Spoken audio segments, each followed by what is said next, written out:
Assalamu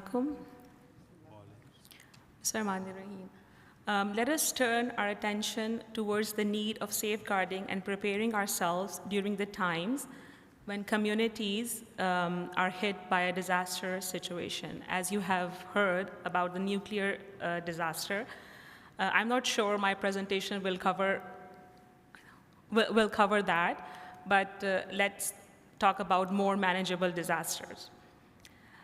Disaster preparation is not merely a practical measure.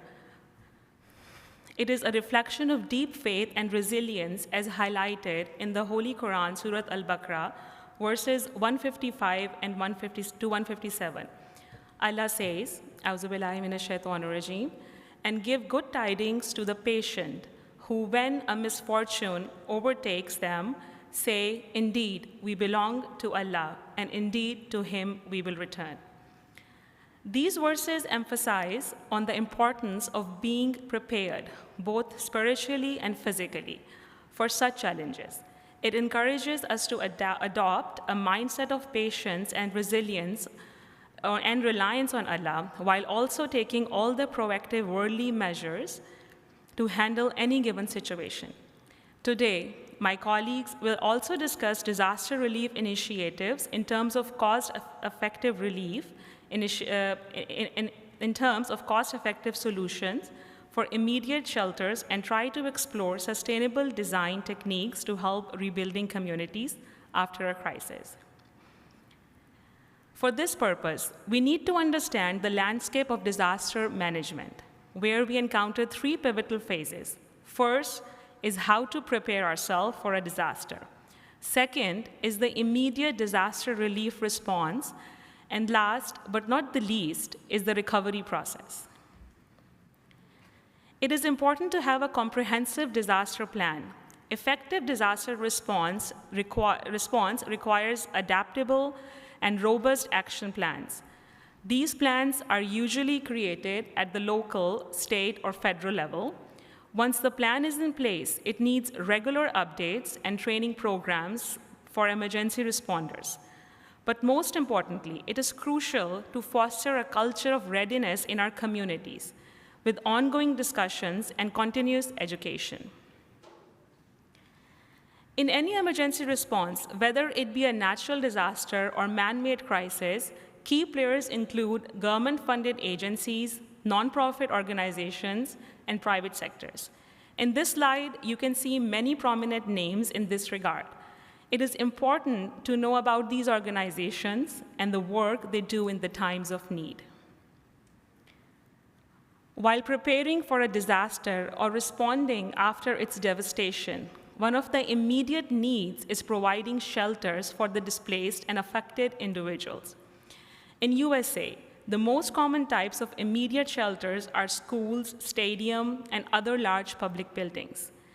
These facilities can accommodate a large number of people and can offer short-term shelters with basic amenities like food, medical, and restrooms. The next important step in any disaster relief response is transitioning from emergency shelters to more durable housing solutions, which involves tents, temporary structures, mobile homes, and trailers.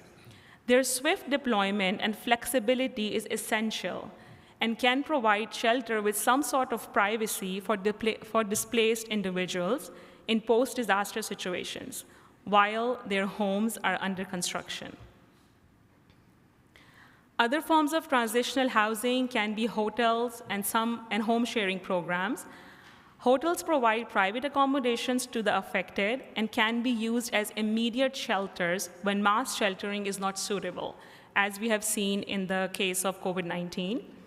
As for home sharing programs, people can open their homes using similar platforms like Airbnb. The most daunting task in a post-disaster situation is rebuilding infrastructure. Comprehensive assessments are essential to understand the extent of damage and formulate strategic plans for reconstruction. Prioritizing key areas such as roads, water supply, and power allows for the swift restoration of essential services. Simultaneously, the reconstruction of homes is a crucial aspect of post-disaster recovery.